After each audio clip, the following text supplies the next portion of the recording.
it, but I don't get tired of it. Told me I'd never be happy. I'm not sad at all. Maybe I'm a fool, following my dreams, but mama, you're gonna see me on every magazine.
שיש לדרום עמוס מבאקה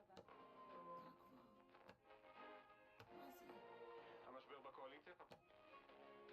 חיטוט, אירובי, פילאטיס. יש רעיון. אבל למה זה מזרחי? לא רוצה!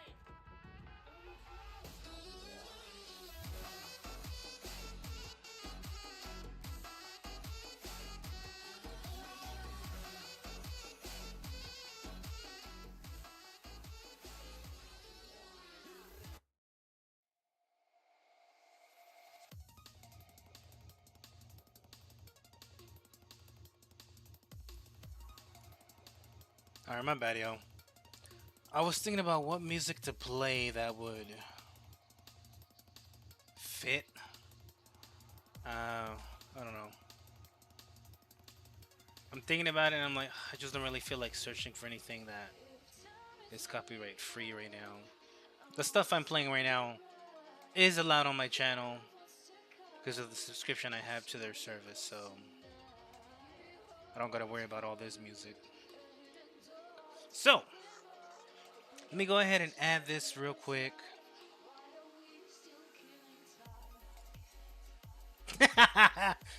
Forgot about the stupid turkey thing. Okay, give me a second. I'm gonna do a quick edit of this.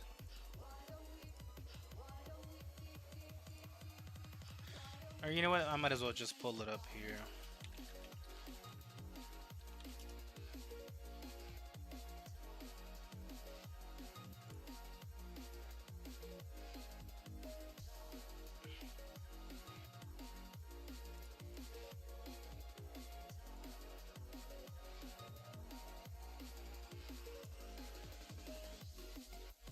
I'm just gonna rip the art straight from it, I guess. Yeah, that works too.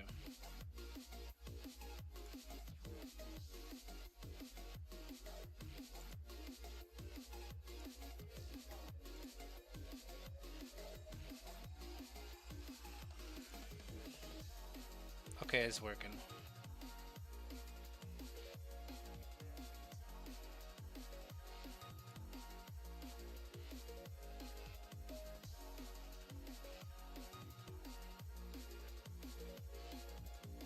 I guess I could have my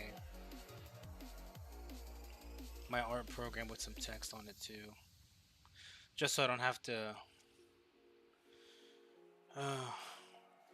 type up anything. Thanks for the posture check.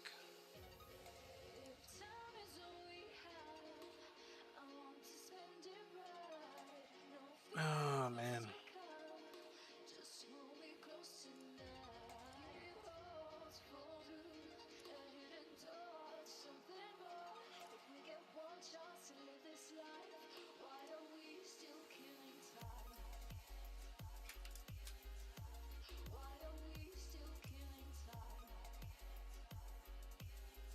And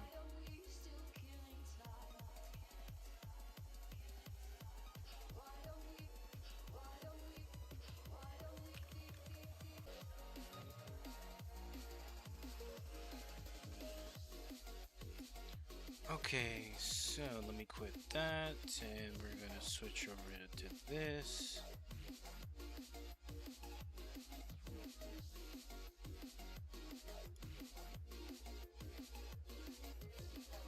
Let's do window capture number 2.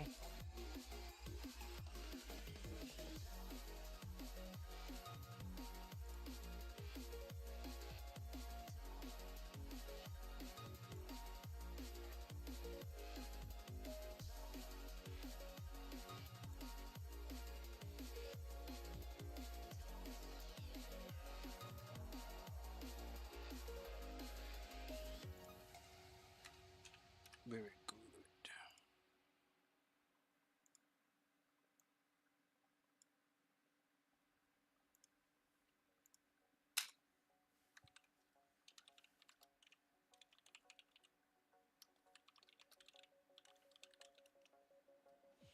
All right, so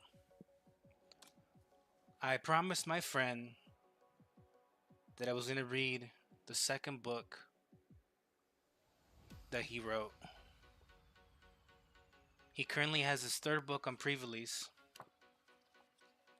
and mainly so that way I could do it all like in a good time frame, and I'm not worrying about like, oh, like I need to make time for this or for that. I was like, you know what?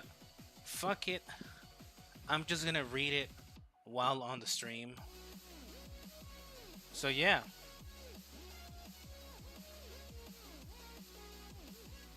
Now let me see. Blah blah blah blah. Okay. I'm gonna lower the music a little bit more. There we go. Okay. So my voice should be good.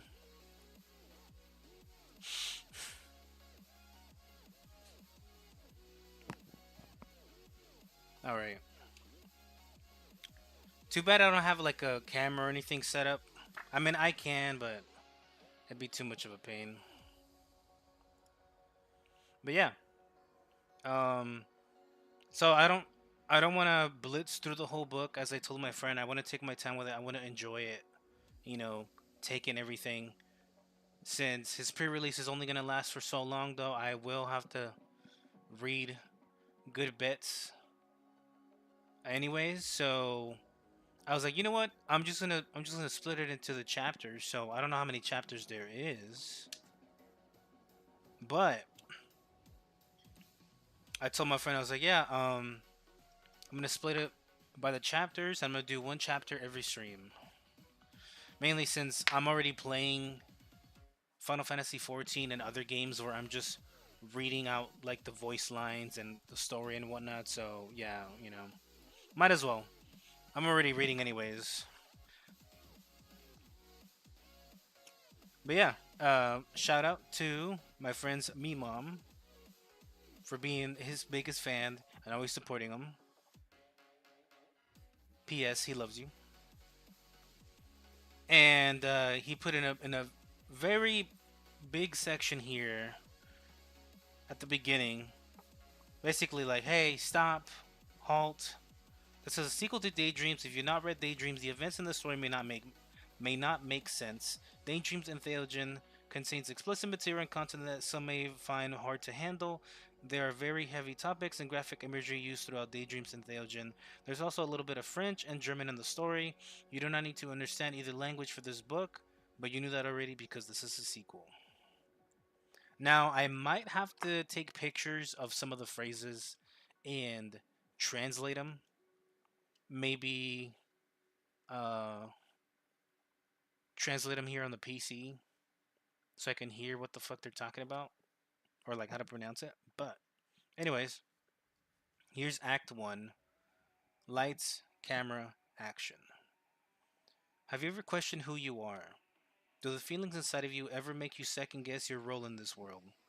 See, self reflection isn't entirely a bad thing. While it can be destructive to wallow in self pity, when properly harnessed, it can be used as a motivator. I hated being incompetent, so I pushed myself to become better, eventually becoming powerful.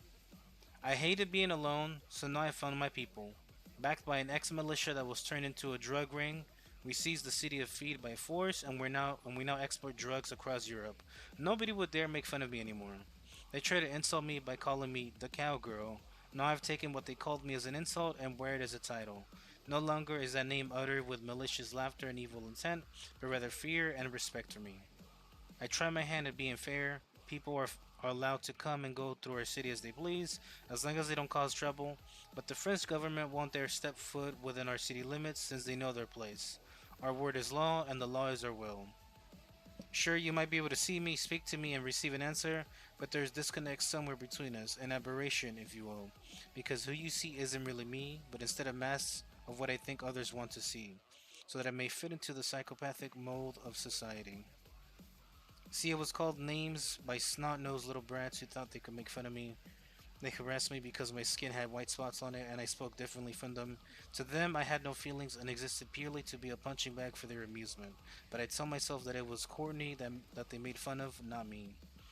As I grew up, I became pretty, and they stopped making fun of me. The feelings that I felt had to be hidden, since I was just a trophy that all the boys wanted. But I told myself that it was Ophelia they wanted, not me. Now I am fueled by the hate that I feel. Behind this mask are feelings of anger deep down inside of me. Feelings I can repress no longer. I mean true, unfiltered hatred, the kind that makes your blood boil in your veins and your heart beat with fury. It's very different from merely just saying you hate something. But that's the cowgirl, not me. And so, only one question continues to plague my mind. Who am I? Act 2. Curtains raised. The show begins. Hold on, let me lower the music a little bit here on my side.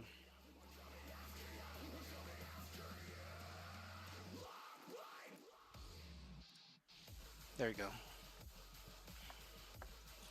Act 2, curtains raised, the show begins. As I pressed the door open, I gazed out into the cold darkness of the cell. It was tricky finding my way to the table, but I managed to take my seat without making a fool of myself. Once settled, I tugged on the small chain, turning on the light bulb that hung overhead. After my eyes adjusted, I saw the face of the man who sold us out to the police. Bonjour, Mont. I spoke. You'll address me as Miss Cowgirl. I'm the one leading this interrogation, so it would be in your best interest to cooperate. Despite being inside, I lit a cigarette and gently blew a puff of smoke across the table. I've been told Monty, I don't know how you say it, but yeah, was quite charming, so I needed to keep my nerves calm and collected. Do you have any questions for me? I asked. Who's your backup? Monty asked in a stern tone. Are they afraid to send a woman alone with me and my charm? Another individual glared at him as he took a seat next to me. Between the half-faced masks they slicked back greasy hair and the stitches lining their face. They looked quite intimidating. They faintly growled, giving me the cue to introduce them. This is my associate Seal. They've got a personal investment in this case and thus opted to join me. Ah, and what is it that you want to know from me? Monty asked. Well, that's quite simple. I reached into my bag, removed the folder, and placed it on the table. Afterwards, I flipped it so that it was facing Monty and opened it to reveal its contents. We have a reason to believe that you sold us out to the police 2 years ago, I informed him. And now we finally caught up to you. We're gonna get our answers. Tch, you didn't catch up to me, Monty scoffed. Oh, but of course, you just happen to feel generous enough to allow us to catch you after a bunch of attempts. I would have gotten away this time as well, but you got lucky. Just read the damn documents. Monty scanned it with his eyes before leaning back in his chair. A smile stretched itself across his face. So what if I refuse to talk? He asked smugly. You won't, Seal responded calmly. Oh, you'll speak as well. How delightful. Oh, you speak as well. How delightful. Your boldness shows how foolish you really are. Nothing in that folder is a proposition. Just a bunch of baseless claims and images with no context, Monty scoffed. You can't prove anything. Oh, I'm so terribly sorry, I chuckled. Did you think we had to? What are you talking about? We aren't the police, Monty. I can nail your palms to this table and leave you here as long as I want. Monty shifted uncomfortably as he noticed the rusted nails stuck into the top of the table nearby. I was trying to convince them that there was nothing inside the trucks, Monty argued. Without audio, of course, I would seem guilty. Were it so, but Seal here was also part of the convoy, I countered. They were in the vans when you sold us out. So, it's my word versus theirs. You still have no proof. Damn it, page. You still have no proof that I was the one who did it. Your word, I scoffed. My good sir, they spent months in prison because of you. I stood up from my chair and circled the table, stopping behind Monty. After a puff of my cigarette, I placed my hands on his shoulders and peered over his head. See, if I was the one sitting here, I'd be cooperating to the best of my ability, I informed him. So tell me, Monty, does it make you feel tough? Do you think you'll impress the ladies by playing hard to get? I haven't the slightest idea what you think you're doing, Monty scoffed. If you wanted me dead, you would have had killed me by now. I leaned close to his ears. We're not going to kill you, Monty, I whispered. We just want to know why you sold us out. I'm your only viewer? I don't care. I'm reading this shit. And then I'm gonna jump on FF14 and actually play it.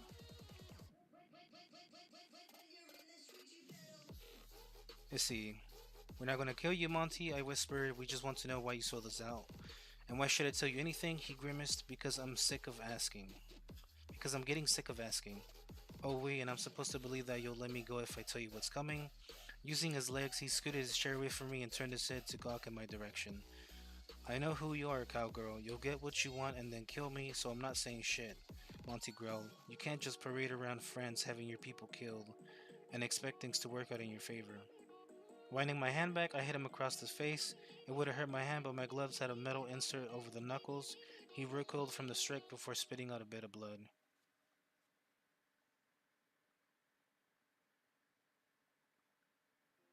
You're thick, you know that? Monty stammered before clearing his mouth. You think you can torture me? I am merely a martyr for the greater good. There are many, many more who want your tyranny to end, so we can flush the poison you spread and restore feed to its glory. I merely puffed my cigarette and turned back to him. It was obvious that his constitution was stronger than we had anticipated. Come now, Seal, I ignored him. Let's see how long he lasts without food or water. Maybe that'll loosen his lips. Seal stood up and followed me to the door. As I knocked on it to be let out, Monty decided to open his mouth. You'll never stop what's coming, he said sternly. Stupid foreigner. I stopped dead in my tracks and remained perfectly still. Foreigner? I lived here all my life. Is he making fun of me? I asked Seal solemnly. I don't know, Seal responded in an enabling tone. Is he? I felt an overwhelming sense of anger begin to rise up in me from Monty's ignorance. I did not spend the better part of my life learning to be fluent in two languages just to be called a foreigner in my own hometown. Slowly, I turned around and stared at Monty. He sat smugly in his chair, still bound up by zip ties.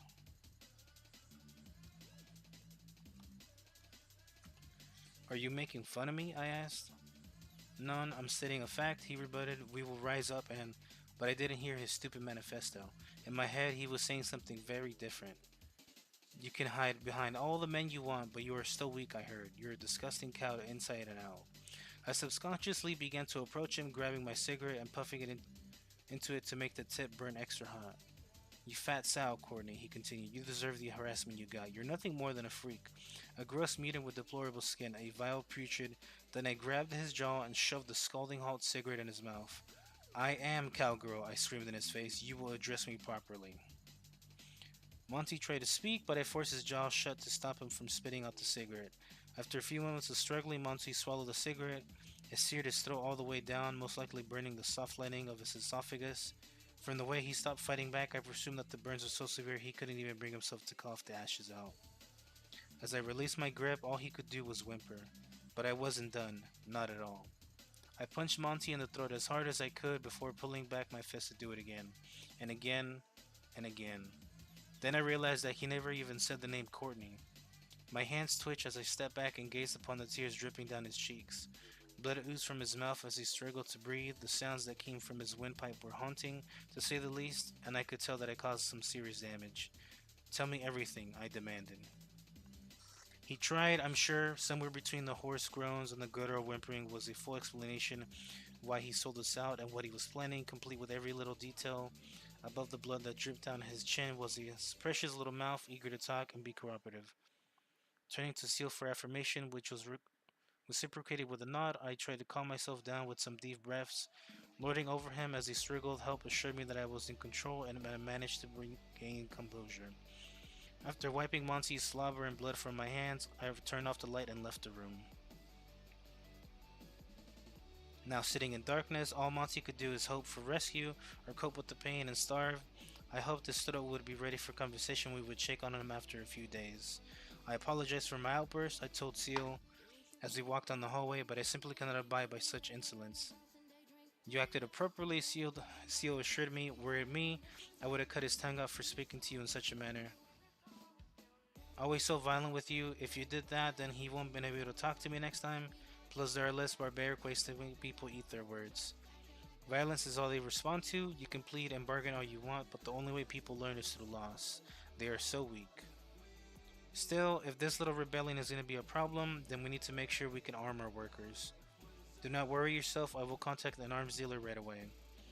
Seal flipped their phone open and began dialing. Before breaking off from me to speak in private, I know I didn't need to worry about trivialities with them. Anytime there was an issue, Seal would handle it immediately. As I continued down the hallway, any worker I passed would nod to me, reinforcing my authoritative presence. Now I may be I may be feared by the common person, but I treat my workers with the same respect I demand from them. They do their jobs and I do mine. Once I was down the hallway a bit further, I turned and used my keys to unlock the door to my office. Once I stepped inside, I closed the door behind me and opened the blinds that covered a large window overlooking the shipping bay. As the blinds slid away, I gazed out over a production line of workers packaging drugs and loading them into vans. There wasn't a larger drug operation. There wasn't a larger drug production facility in Europe. I was sure of it. The best part is that the French government can't and won't stop us. That little rebellion that Monty was blubbering about will be crushed by our men once we get sufficient firepower. I rolled my chair over to the window and sat on it. One of my favorite pastimes was watching my men work. They were all so diligent and willing to help each other out if the need arises, like good workers should be. Now I think it's important to clarify when I say my men, I mean the term as an analog for workers. There are individuals who have lives of their own, and they certainly aren't all male. In the past, I referred to them as goons, but that was situational. Rolling my chair back to my desk, I pulled my paper from my pocket and checked it. Once I confirmed my day was clear, I slumped back and kicked my feet up onto my desk. The adrenaline from striking Monty wore off, and my knuckles grew sore despite the metal inserts. Being in charge is hard work after all. I closed my eyes for what felt like a split second before there was a knock on my door. Come in, I stated as I made myself presentable. A man with a hook in his right hand entered the room and stood across from my desk. He was a muscular man with plenty of scars to prove his military background. I'd known him for quite a while now, and I couldn't help but feel a sense of relief when he was around. Donovan, how nice to see you, I addressed him. What's your report? We're all packed and ready to ship out, he informed me. We'll be taking van number 7. He had a very thick African accent, which tickled my ears. This page. Which tickled my ears to listen to. Excellent work, good luck, stay safe, and don't get caught. Of course, Madam Cowgirl. Please don't call me Madam, it makes me feel old. Miss Cowgirl is fine. Of course, Miss Cowgirl. May Eden's light guide you. He put such an emphasis on the miss that I couldn't help but chuckle. Now why do you have to be like that? I giggled. I haven't the slightest idea what you mean, he smiled. Go run along and do your thing before I bite you. He nodded and left my room just as quickly as he entered. Once my door was closed again, I stretched out and glanced at my computer, my face reflected in the glossy black screen, feeling that my smile had melted into a scowl. Monty had clearly got into me earlier, and I was struggling to keep my cool. I should go back into that cell and beat his ass for mouthing off to me like he did. As soon as I realized that my fists were clenched, I shook my head in an attempt to snap myself out of it, but it only made things worse. I could still see his smug expression in my head, and it infuriated me to no end. As I stood up, I pushed my chair back, causing it to roll and clatter against a filing cabinet. How dare you, Monty? I'll beat you to a pulp. But as I was about to leave my office to give him another beating, I opened the door to find Seal standing before me. Oh, Seal, I snapped out of it. Did you need something? Miss Cowgirl, I have an arms dealer who would like to meet with us, Seal informed me, completely unfazed. Wow, you're fast. Pack a van and we'll head out first thing in the morning. Seal nodded and glanced at me. You're angry, they stated. I sensed hatred. It's that swine, Monty, I admitted. He got under my skin. I believe I offered to cut his tongue out, no? Shall I do that for you? Nah, I just need to take my mind off things. Take the rest of the day, I will handle operations accordingly. Alright.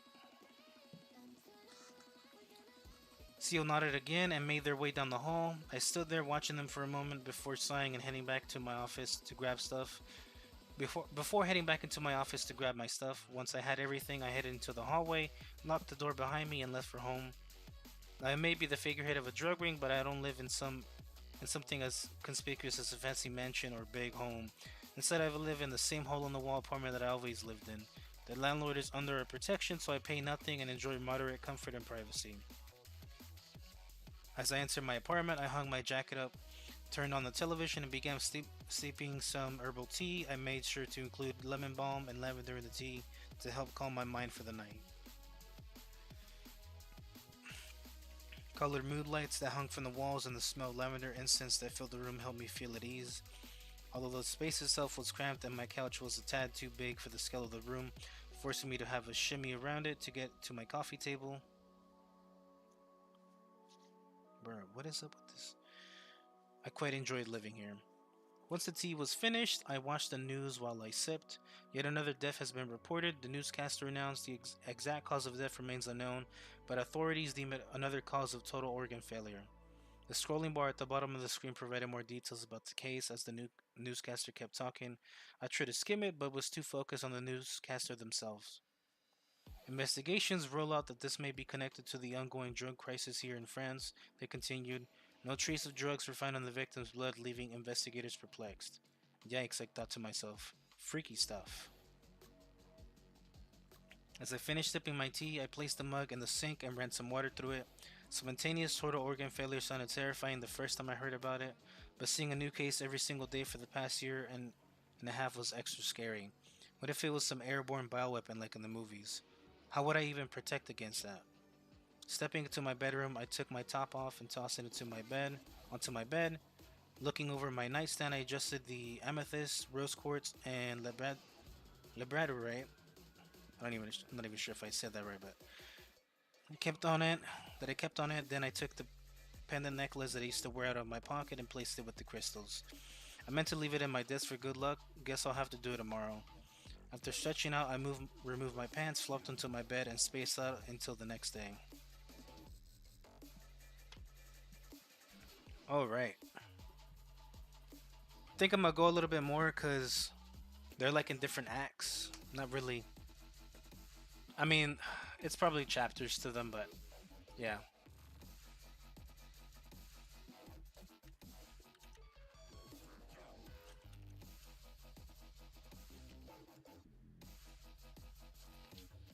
Alright, Act 3 Bargain for a Life. Now, I'm not a fan of car rides. I get antsy and begin to shift around if I'm forced to sit still for an extended period of time. Usually, I'll bring a book or a magazine to read, but this time I completely underestimated how long we'd be in the car. We were traveling from Alsace? The Alsace. I don't even fucking know. Hold on, let me fucking look this shit up, okay? Damn it, Jake. You're making me Google shit. You know what? I'm a fucking send that to him.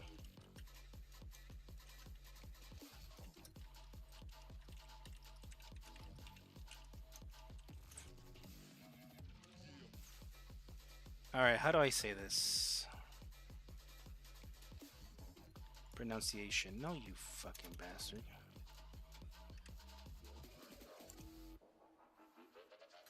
Alsace. Alsace. Well, goddamn, we're going to Alsace, boy! Yeehaw! Alright.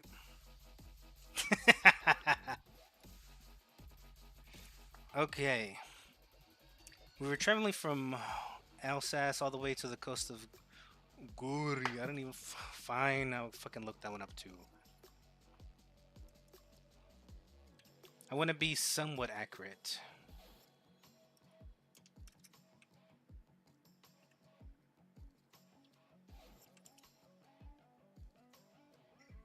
Unless I...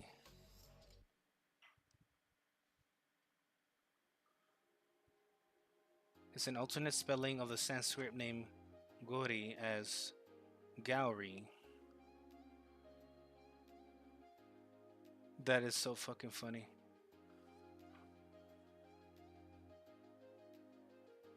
Anyways, which meant we would be in the car for roughly 10 hours. However, after about 3 hours in, I began to go a little stir crazy. Our van had seats that were old and didn't recline at all, so my back wasn't supported very well. The seatbelt sat at the perfect position across my body to try and dig itself into my shirt between my breast and seal hummed along to the radio the entire time. I began tapping my foot restlessly as I felt like I had to get up and walk around. After a few pit stops to use the ladies' room and a stop to grab food, I decided to smoke a joint to try and relax. Fortunately for me, I was able to get comfortable enough that I could fall asleep. I basically slept the entire rest of the car ride. Seal was nice enough to drive the entire way, so I didn't have to switch with them. Now that I think about it, I don't think I properly introduced Seal. They're my main assistant and do pretty much anything I needed them, but that wasn't always the case.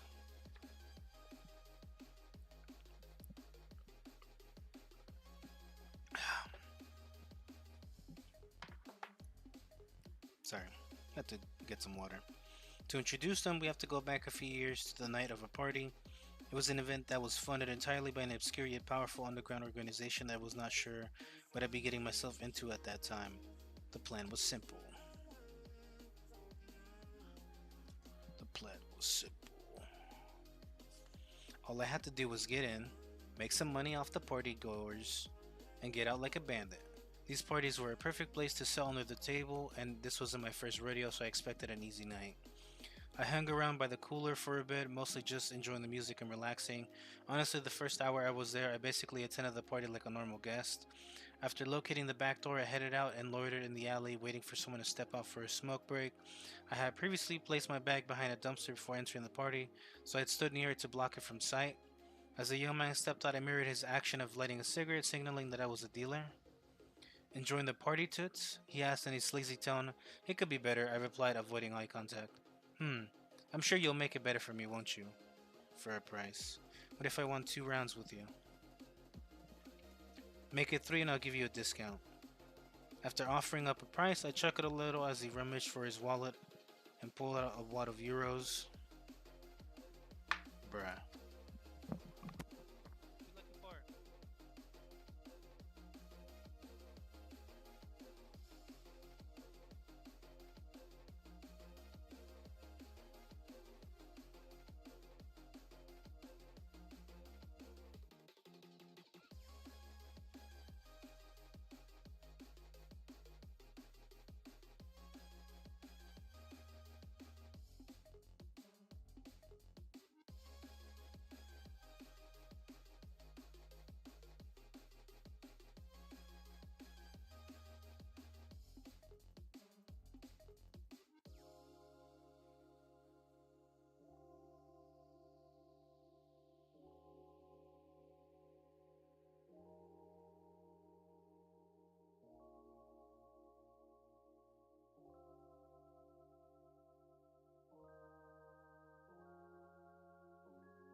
Alright, my bad, y'all.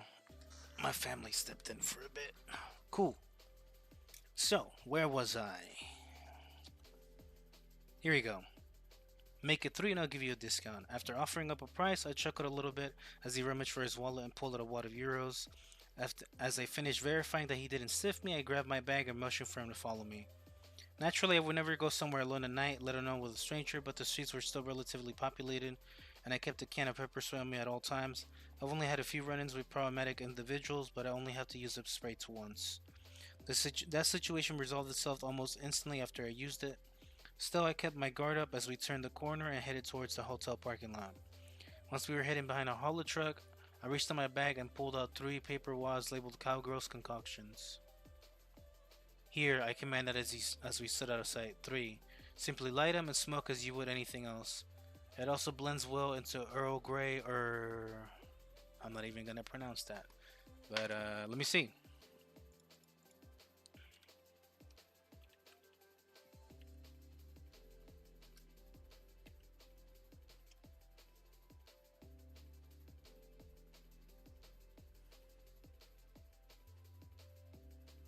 How do I fucking say it? You fucking stupid thing. Bruh.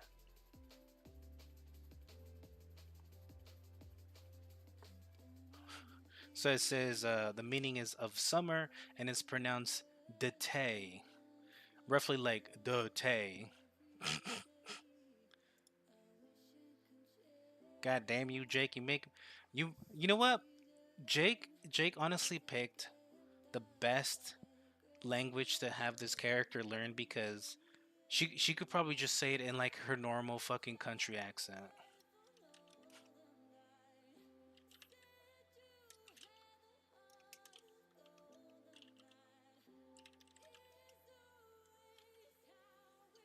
Anyways, Leela's dete Alberga. If you fancy yourself some psychoactive tea. Sweet. He reciprocated as he stuffed them into his bag. This stuff better be good. I personally ensure that it is, but take it slow for the best trip unless you think you can handle it. Do I look like a pussy to you? I smirked at him a little, but didn't answer. Wait at least 15 minutes before you return to that party, I ordered. 20 if you wanted to seem like you lasted longer. He chuckled and puffed his cigarette. You know, I never met a woman who deals, he told me. That's a risky business for someone so soft. I won't pretend like it wasn't dangerous. The amount of men who tried to take advantage of me was far more than I could count on my hands, but the amount that succeeded was still zero, proving I could handle my own around their types. They're just too predictable. I do what I have to, I responded. It's not easy and it's not honest work, but someone's gotta do it. God fucking damn it, bro.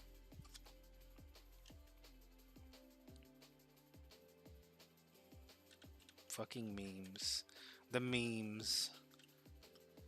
The memes. They're real. Anyways, hey, you're alright. How about I pay you for a real round with you? How about you keep your lips closed and I'll keep my pants on? Huh, whatever. This shit better be good. He started to walk back to the party, but stopped. Oh, I know your types like to know, but I haven't seen many police around. Doesn't mean you shouldn't be careful. I appreciate the info, I thanked him. At the time, I hadn't realized it, but this was roughly 6 months after Summon had defunded the Fidian police station. Beforehand, it became a tradition for civilians to inform dealers where they last spotted police officers as a gesture of good faith. However, since the station was so limited in staff from the layoffs, news was scarce, and sightings were infrequent. After about 10 minutes, I headed back and hid my bag behind the dumpster again. Then I went back into the party and sat around till another person stepped outside. Must have done this at least 5 times before I was out of my supply. With a backpack full of euros, I chuckled at my success and headed to my car to leave. I had parked over by the hotel to remain inconspicuous, but nearby parking was also mostly full from the party anyway. As I opened my car door to place my bag inside, I felt something metal pressed against my back. Immediately, a chill ran down my spine as I realized someone was touching me with the barrel of a gun. They moved in close to me to obscure the gun from the random passerby. Somehow, despite the look of horror on my face, nobody noticed. Leaving our party so soon? The perpetrator asked stoically. I was planning on it, yes, I responded tentatively. Tentatively. Your presence is requested by the host. I politely declined. I could barely control my fear. They pressed a gun onto my shoulder blade, causing my heart to race. Their voice sounded calm and emotionless, indicating that they've been through this many times. You don't get to decline, they snarled. You come with me peacefully or I will shoot you and leave you to die. Very well, I resigned. May I leave my bag here? None, you will bring it with you. I hesitantly put the bag back on and followed their lead. As I turned around, I got a glimpse of the individual while they guided me back into the building. They wore a baggy black hoodie with gloves on their hands. I couldn't see their face since their hood was up, and they ensured that they stayed behind me at all times.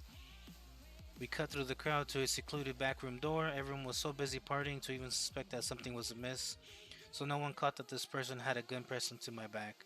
They walked tightly to me as well, keeping their other hand on my shoulder with a firm grip. My heart beat frantically as we stepped through the door.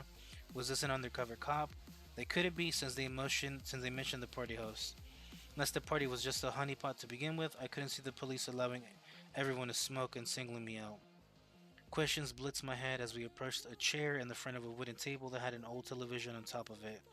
The television was turned on but seemed not to be picking up a signal since only static was visible on the screen. Place the bag on the table slowly and sit, they commanded. I did as I was told, ensuring that I didn't make any sudden movements. Part of me expected to be handcuffed or restrained, but the person merely walked behind the television and watched me. Finally, I was able to see their face. I quickly realized that only half of it was visible. The other half was covered by a white opera mask that bisected their face down to the middle, leaving just enough open space for their mouth. Dark blue hair dangled over the eye socket, making it impossible for me to see their eye through the mask. Suddenly, the static on the television warped and twisted into a deformed human face. The digital face was more closely resembled a Rorschach test than a human face, jitter on the screen in an inconsistent manner. His facial expressions seemed to be those of malice and psychotic grinning.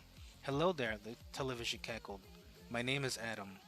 In a different voice, accompanied by a different, equally unnerving and psychotic, ink-blotted female face, it followed with, "And I am Eve." "And I am Steve," says Steve from Minecraft. Or something like that. I don't know.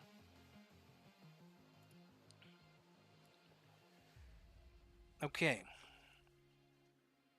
Then the face warped into two faces that had been seemingly merged together. Together they spoke, "We are Eden." I stayed in pure bewilderment at the screen, too nervous to open my mouth. Each time the television would speak, the voice would either be Adam's or Eve's, and they alternated at seemingly random. It was extremely unsettling. "Tell us, do you always attend others' parties with the intention of selling?" the television asked. I haven't the slightest idea what you're talking about," I responded. "You have nice lips," Adam said. "Please do not sully them with disgusting lies." "Oh. Now what should we call you?" "Call me Cowgirl." "We want your real name, not your dealer name," Eve snarled. Pe- People call me Ophelia." "More games, hmm? Then as that name would imply, you must be absolutely crazy to think you could get away with this." I instantly realized that they knew that Ophelia was merely a reference to Hamlet. Whoever this was, they were clearly not messing around. Does Polonius need to know you've been caught so you can be... Does Polonius need to know you've been caught so you can be punished? Adam crackled through the television. "Or maybe we should skip to the part where you drown." As the television said this, the individual from earlier readied their gun and flipped the safety off, maintaining eye contact with me. Maintaining eye contact with me the whole time. I began to sweat and tremble in fear.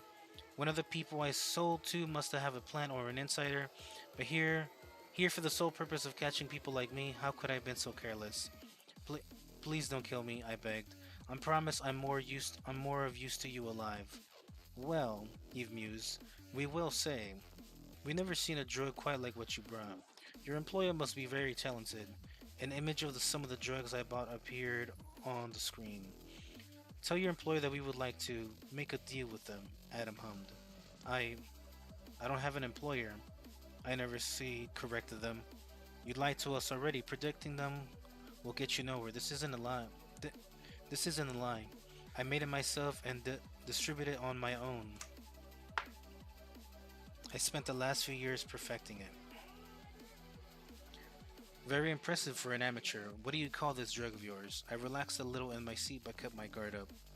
"I call it entheogen," I admitted. "Is there a reason your recreational drug is named using spiritual connotations?" Faint chuckling emanated from the screen. "And what if we wanted this entheogen?" the television asked. "Then you'll have to buy from me," I nervously offered. "I'll give you a discount if you don't hurt me." The television went silent for an uncomfortably long amount of time before buzzing to life again. "Counter offer," Adam stated. "We hire you." Peering over at the other individual, I noticed they had put their gun away. Assuming I would be spared, I knew I couldn't refuse. What what does this job entail?" I asked cautiously. "Will I be selling your product?" "No," Eve corrected me. "You will be selling us your product, teaching our staff how to make it and then distributing it." "Quite a high position for someone like myself. We could make you the most powerful woman in France," Adam hummed, "should we desire to." As if on cue, the hooded individual stepped forward. "Or we could kill you now," Adam added as the individual drew the gun again. "I don't think I have a choice," I resigned. "I kinda like living, so I'm yours." I could hear faint chuckling through the television, as if I just sold my soul to the devil. "Seal, shake this woman's hand for us." Adam commanded, "We apologize for such informality. However, given our current state, we are in no position to address you physically." The individual approached me, extended their glove hand. I stood up and shook it as my heart recovered from the anxiety I felt through this whole endeavor. "You must be Seal," I said as I cautiously shook their hand. "Pleasure to meet you." "Ophelia is not your name," the person responded stoically. "However, I am forced to address you by it. Just call me Cowgirl, please." Just like that, my life was completely changed. I was no longer just a small dealer growing plants in her apartment, but now working for a full-blown drug ring. I like to say that Seal warmed up to me over time, but truthfully, they are as cold and emotionless as they were back then. The only difference is that we're both loyal to the Garden of Eden now.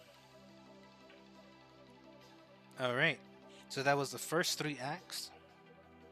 I am only 25 pages in. So I'm gonna get a little slip of paper. Here we go. This card would do nicely. This fucking recruiter's card that they gave me, and they were like, "Oh, if you ever want to get some jobs, you can call us." And I was like, "Bitch, bitch, you lie,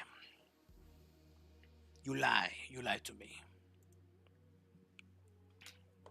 All right, we will continue more tomorrow. I'll do my best to read more.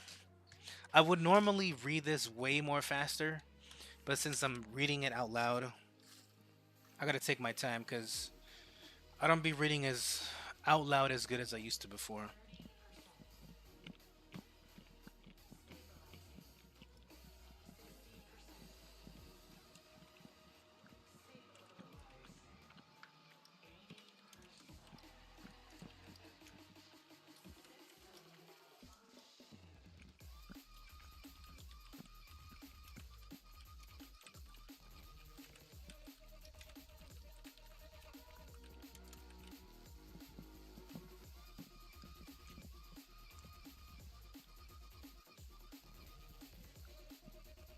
All right.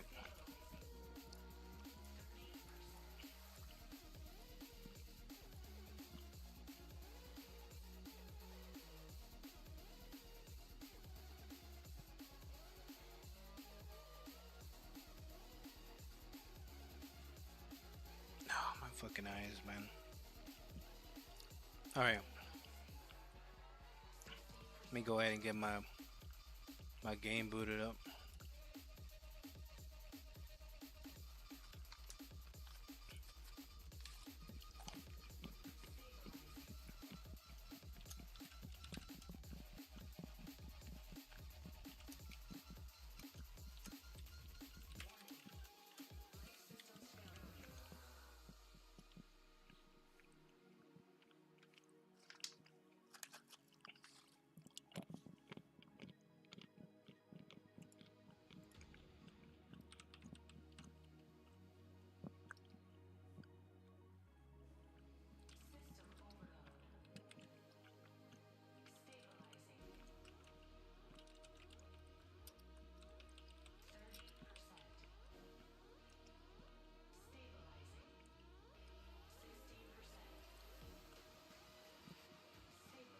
All right.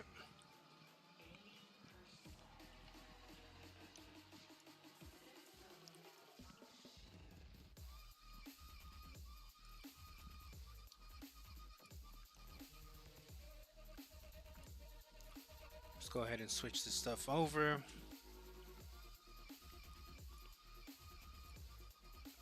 Let me go get a drink real quick, y'all, and I'll be right back.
Alright, alright, alright, alright. Alright. I'm gonna let this shit rock again because goddamn, do I love watching the little cinematic for this shit. But yeah, once this little intro thing is done, we're gonna continue Shadowbringers. Now hopefully I'll be able to beat it tonight. I don't know how long it's gonna be, but yeah. Hopefully. We'll see. Who the fuck are you?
How many years have come and gone since that day?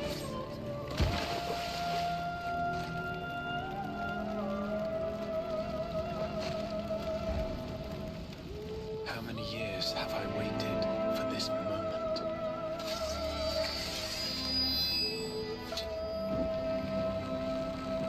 For the one that stood alone against the storm.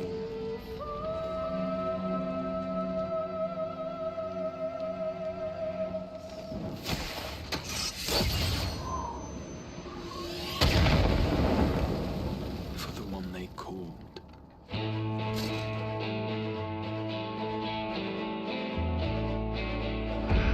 The warrior of light.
What sayest thou, Master Matoya? We may accept this fate or defy it, but we cannot deny it. Deny? I'm not wont to run from my troubles.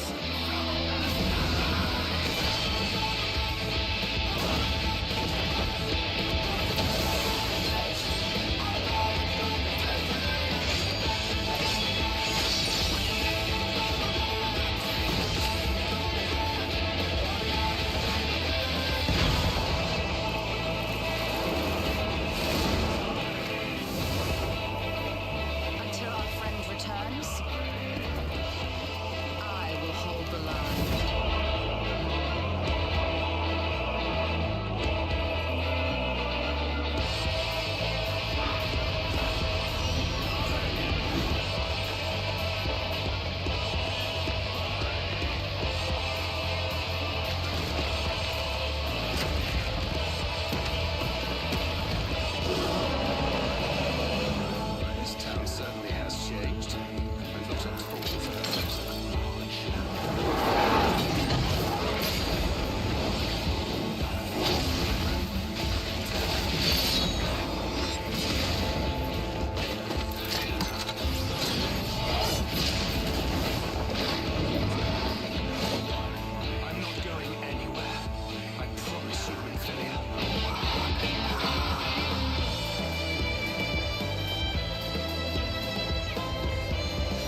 its fucking peak every time. God.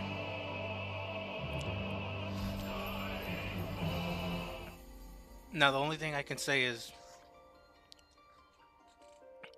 I was the fool to not have watched the one for Heaven's Ward.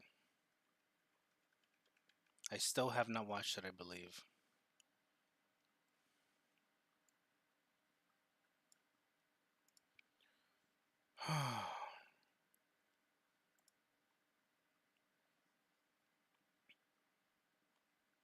Alright. Let's go ahead and log in.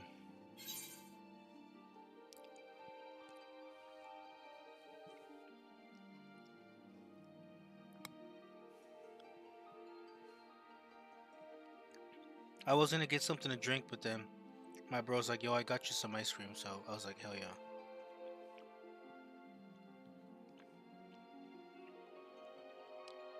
So, I'm just eating this until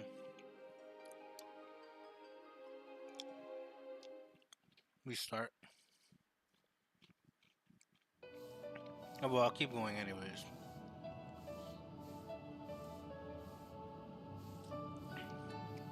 Anyways, we last left about us going to the Maker's Quarter. I think we might have been there before. In this building that they're talking about. But it's been a while.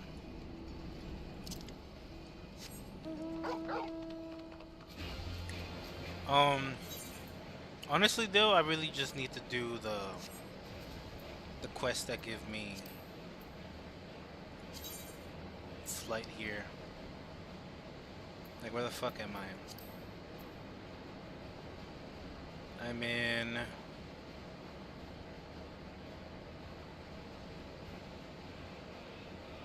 No, this is Stormblood. Here we go.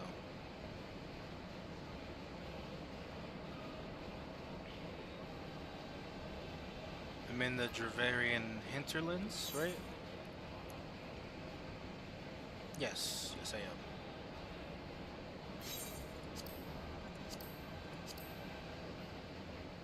So there's 4 left to do in quests, so I might as well get them done.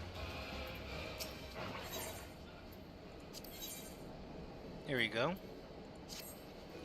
Half 6 is fidgeting. Pishko. Half 6 has very important tasks for trustworthy Uplander. Must be done with fastness. Aetherite of Eidershire needs of inspection. Maybe needs upkeep too. If gobbies do not take a look and fix little problems, his spinnings may shudder and stop, or there is a very big boom. But a half 6 does not have the right tools. Uplander, there is no time to waste. Half 6 needs Aether Flow distributors. The nearest are invasive Illuminati. Come, raid their store pods. Cool. Let's check out these other guys to see if they have ones that we need to. Let's check out Boisterous Bruiser. Nope, does not have it. What about Unctuous Adventurer? Nope, doesn't have it either. Let's see, it looks like there might be... There's 3 more NPCs here that potentially might have.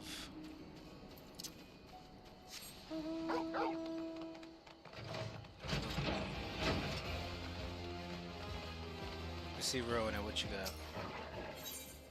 Nope.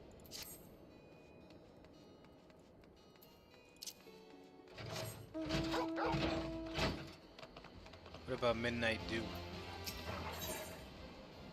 Let's see, taking stock. Here we go. Steam appears to be rising from Midnight Dew's beautifully bedecked ears. Gods damn it, I've been had. Some twice cursed son of a mad blind bitch have made off with all my takings and my tradables too. I knew this place was full of treasure hunters, but I never reckoned it'd be my treasures they be hunting. And it ain't just my losses that concern me. The gobbies count on the goods I bring in to keep this place fed and watered. If I don't get my stock back, this whole town could fall apart. What do you say, adventurer? Will you help me bring these thieving curs to book? An adventurer coming back from the answering quarter says he bumped into a gang of old, ill-looking brutes on Front Bridge, nearly Knocked the poor kid into the Thaliac they did. Anyhow, he says they were heading into the ruins. Meet me there and we'll start the search. Cool. What about your other quest? Okay, your other quest is... whatever.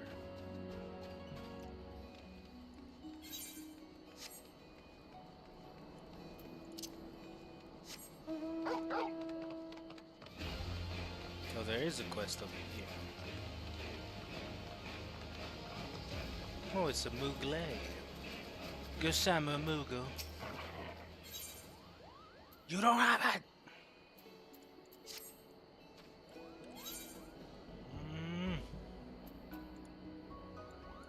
Okay.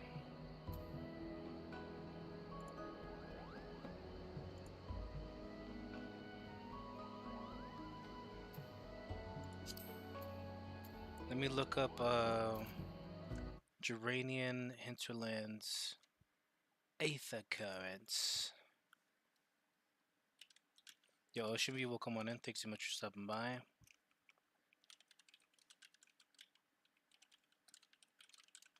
It's been a while, man. Thanks for the heart, me, bruh. The gamer. The boulder. Okay. So.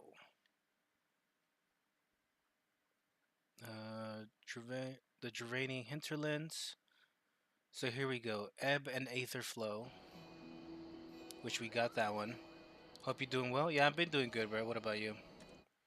Louder Than Words. Which I think we already done.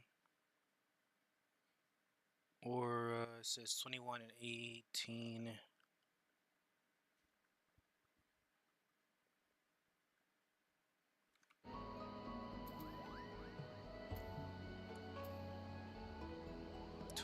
And 18.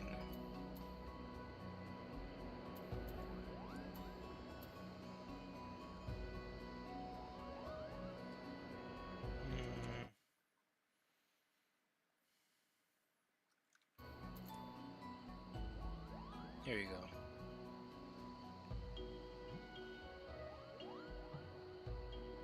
Okay, so it says the quest is here in this settlement. So that means we would have 3.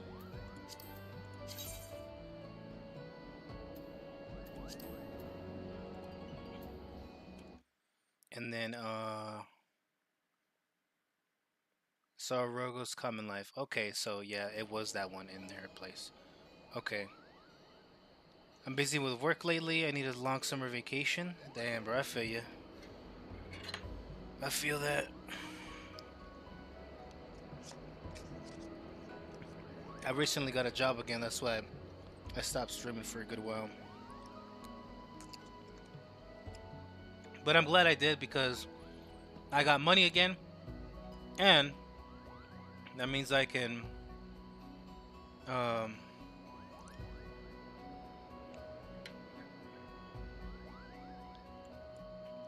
could pay for my FF14 sub again. Okay. So the quest I'm gonna grab right away is the one back at Matoya's cave, because it doesn't make any sense to do that one last when we need to go back there, which, don't get me wrong, like I could go back there and turn it in, but I do really like flying, so we're gonna be using the flying to get around.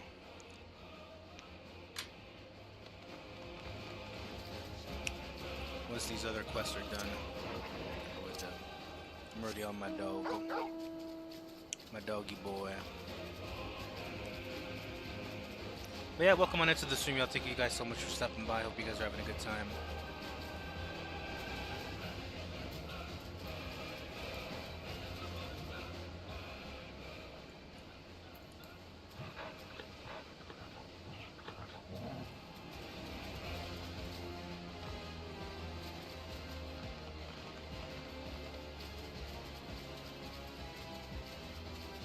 The dogger.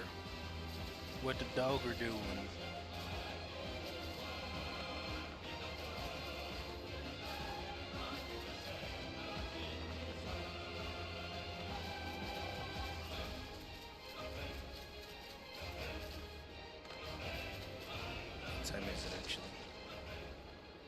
Okay, it is 9. Yeah, I'll probably be only be on this for like an hour.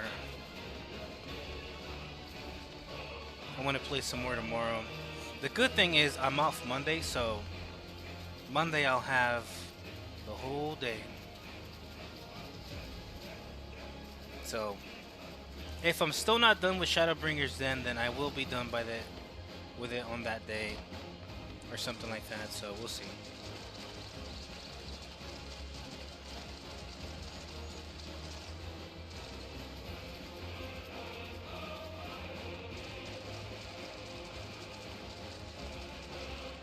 The Pierogies. Hello there, frog dude.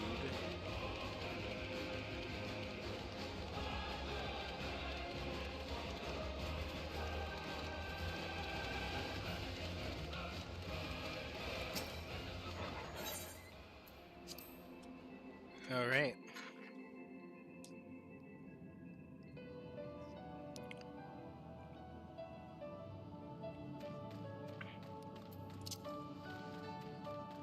Let's go ahead and accept this quest.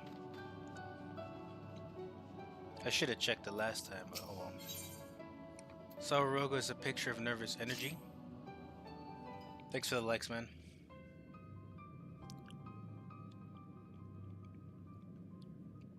Woe is me, Ribbit. Mistress Motoya will have my hide. What happened, my good lad? You are a guest, and you would lend me your aid. Oh, thank you, kind adventurer. I am in your debt. Permit me to introduce myself, Ribbit. I am Asaro Rago, the humble servant of Mistress Motoya. I am tasked with picking leaves from her herb garden, from which I make her tea. Alas, drawn to their medicinal properties, bugs have recently taken to ravaging the herbs. I attempted to get rid of the pests, but they are too much for a lone Pierogo to handle.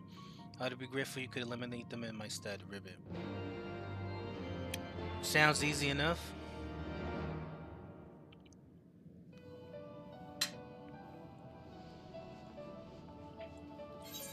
Let's go kill some bugs. Okay.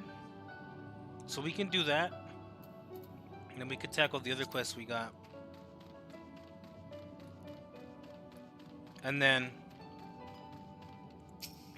once we're done with those, we'll go deal with the actual story quest that I have, and then basically just fly back over here.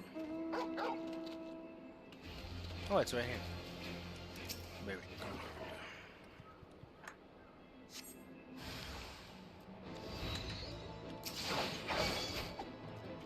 Die, fool.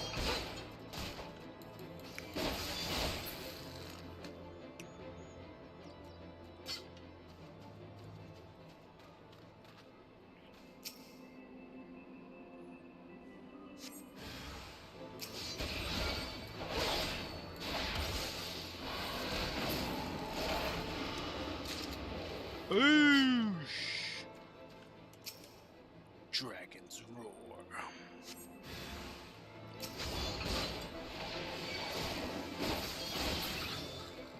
Oh, take that backstab, fool. Okay. Well.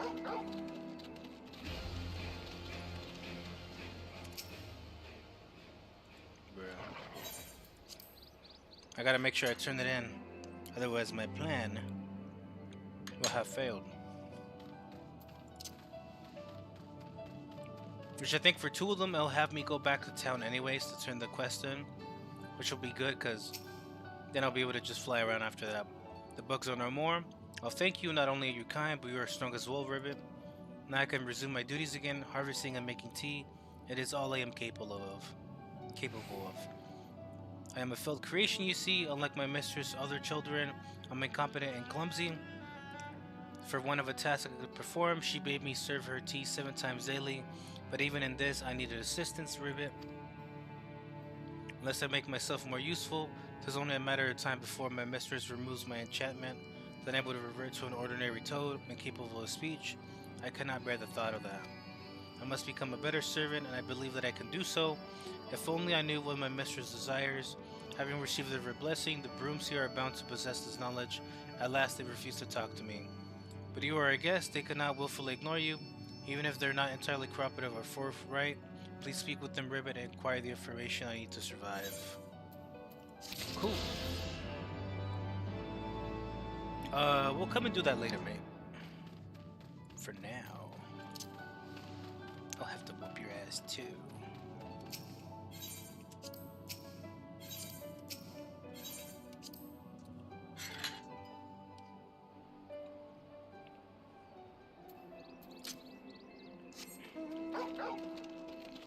Okay.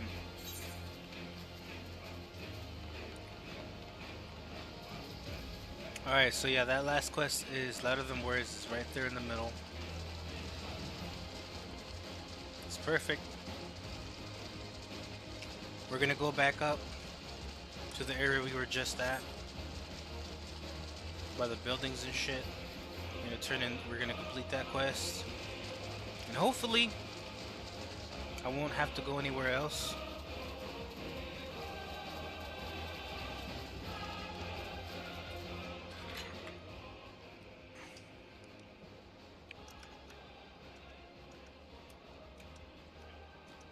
Trying to remember if there was a button that makes your dude just auto run or whatever.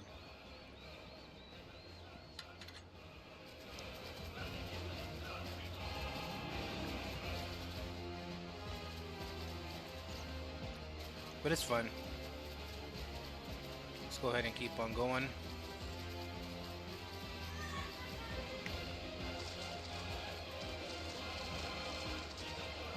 The good thing I'm like way over leveled, so none of these guys are gonna fuck with me. Which is always nice. Sida para ti. Sida. Cáncer. Hijo del diablo.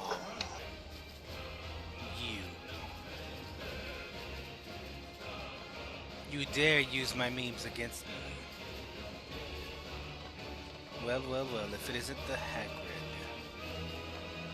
The Hagriddle.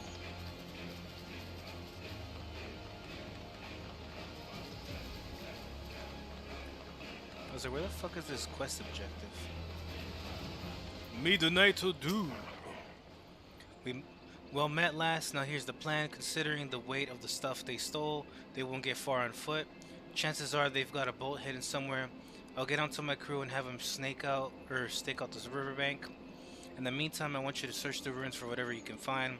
Might be the bandits are laying low out there, or maybe they stashed the loot and moved on.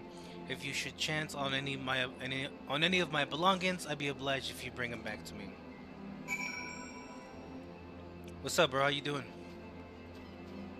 Okay, quest objectives are a little bit down there. Okay, that's not bad.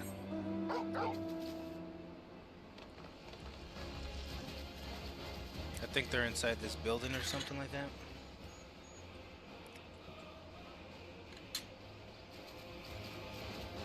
Thanks for the likes, y'all. Now, how do I get in here?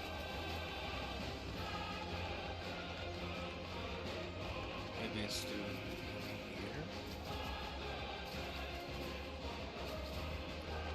Correct.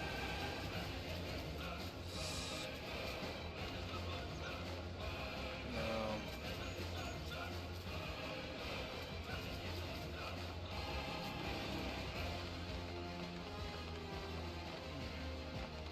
Some suspicious looking individuals.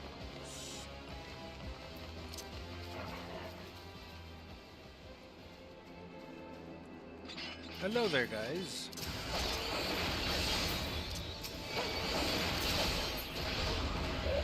Boosh! Bitch, what's up? What you know about this shit? What you know about this shit, bro? What you know about this shit? I'll beat your ass up. Them fools never saw that drop down attack.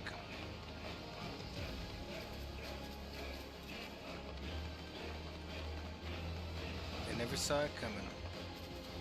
I should have done these quests all a while back, but whatever.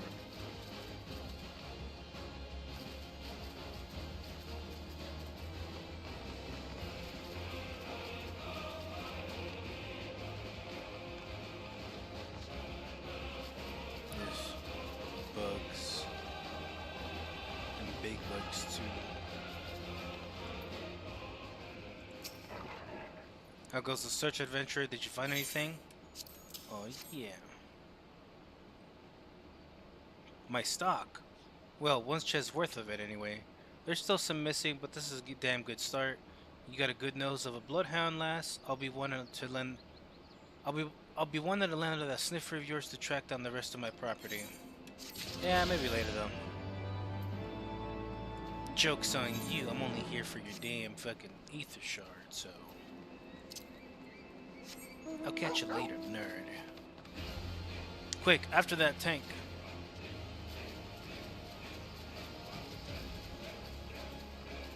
I can't catch up. They're too fast. Looks like they're low level. Interesting. Well, not low level, but you know, slightly lower level than me. Oh, there it is. I see it jumping around.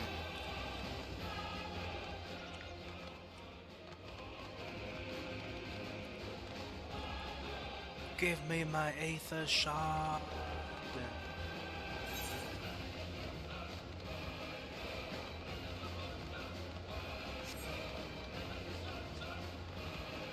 Time to go to this little town here.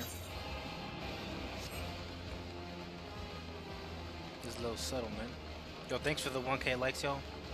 Hope you're having a good time, having a good Friday, having a good weekend. She.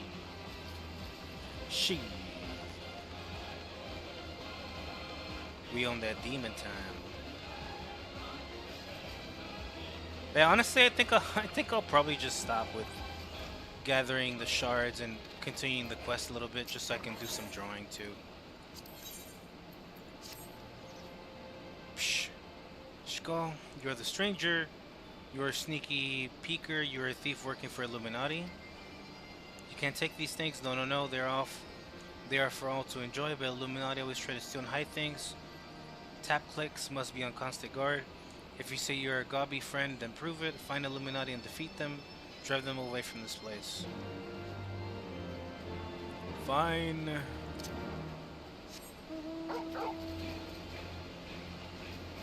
You're lucky I can't jump over this goddamn shit.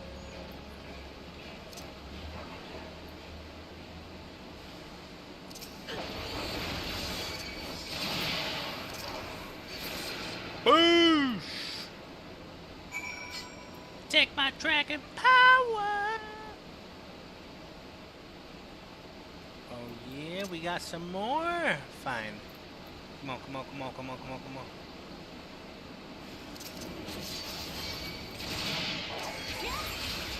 Boosh! Get fucked. Yo, Sailor, welcome on in. Thank you so much for the likes. Yo, give me my shard. The fucking shard adventures, bro. You slew Illuminati Fighty Force, you are a true gobby friend. The things you are for all people of Idle Shower, but Illuminati try to steal them away. Illuminati is our enemy, Illuminati is your enemy. This means you are a friend. Yeah, give me my shard, bro.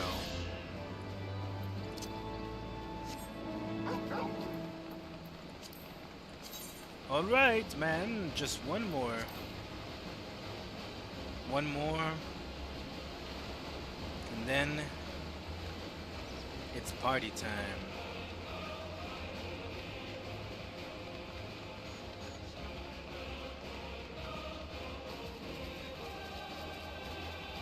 This tarantula hawk. I don't like it. I don't like it one bit. No, that's a story quest. I was about to start going to do the story quest. No. Not yet.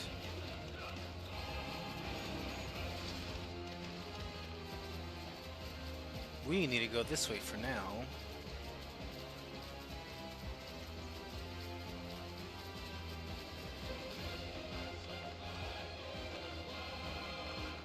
Fuck, I just went around for no reason.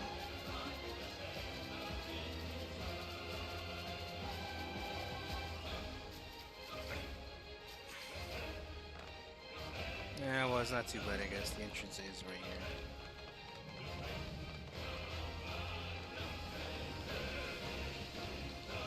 Welcome on y'all to the stream. Thank you guys so much for stopping by.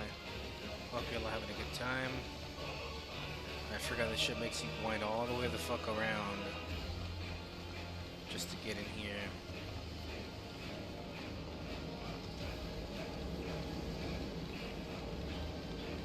Thou art but a fool tarnished. Thou art but a fool tarnished. I'm gonna play Elden Ring again. I'm trying to remember if I streamed it recently with the changes that I made to my PC or not.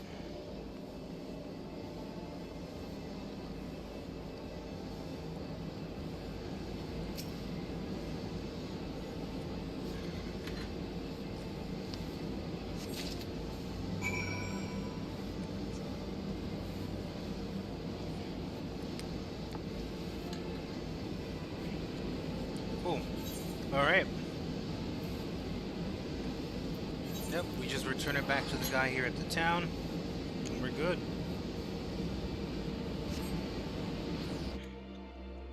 We can fly. We can finally fly.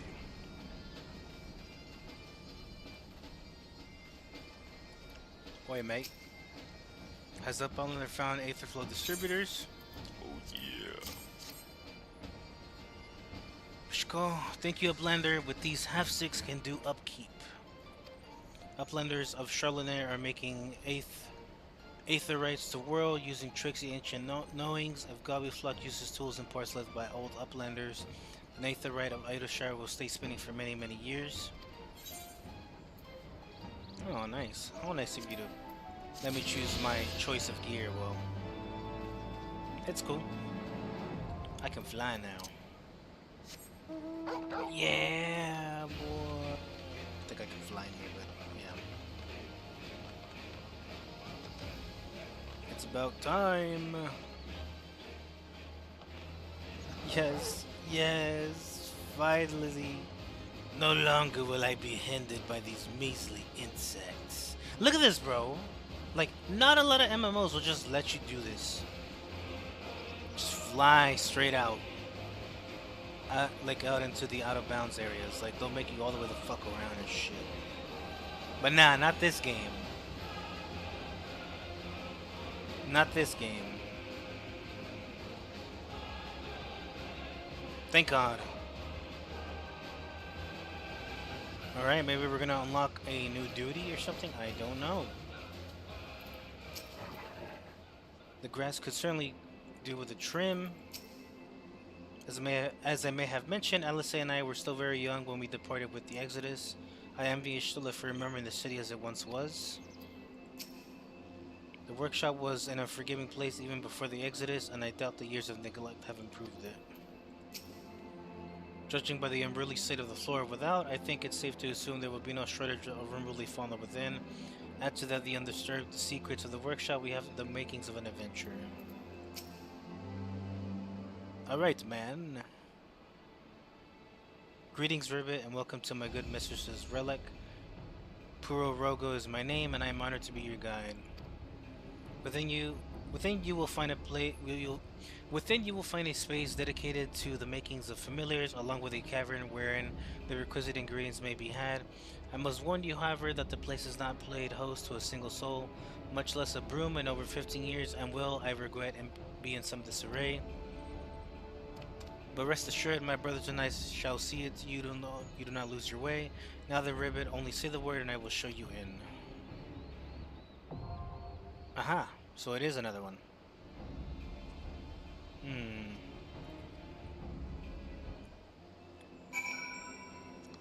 Now,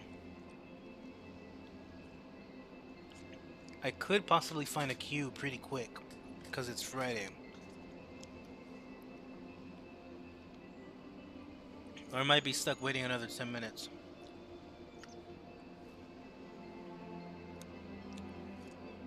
Who knows?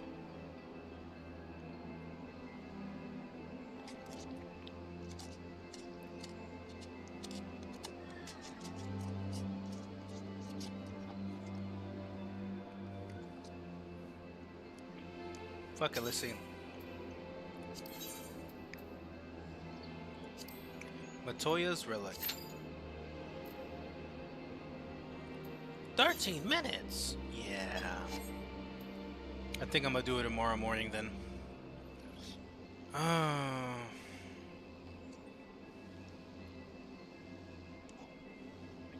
hate that I can hear this damn bug creature right next to me.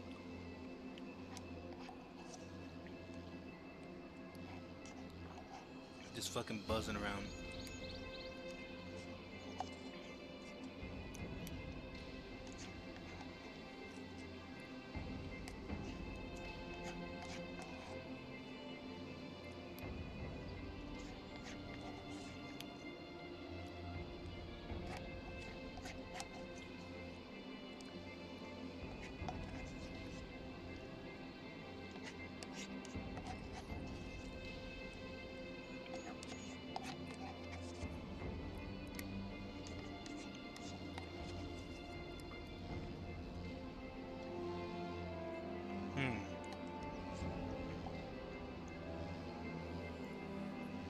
I think I'll do an art stream tomorrow.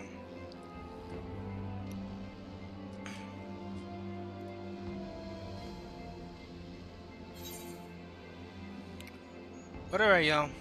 I'm gonna end the stream for now. I did want to go on for more, but I kind of need to break up my time and stuff.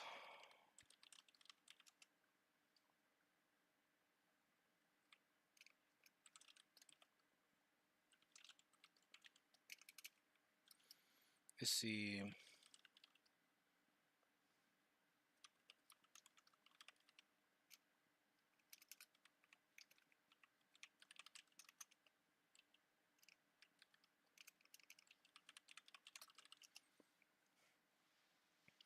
Alright, y'all. Well, I'll catch you guys on the next stream. So I'll be sometime tomorrow. Let's see. I shouldn't really have anything planned. Besides, getting a little bit of groceries in the morning and making some food. So I'll probably be on sometime after 12, maybe, or like 10 or 11.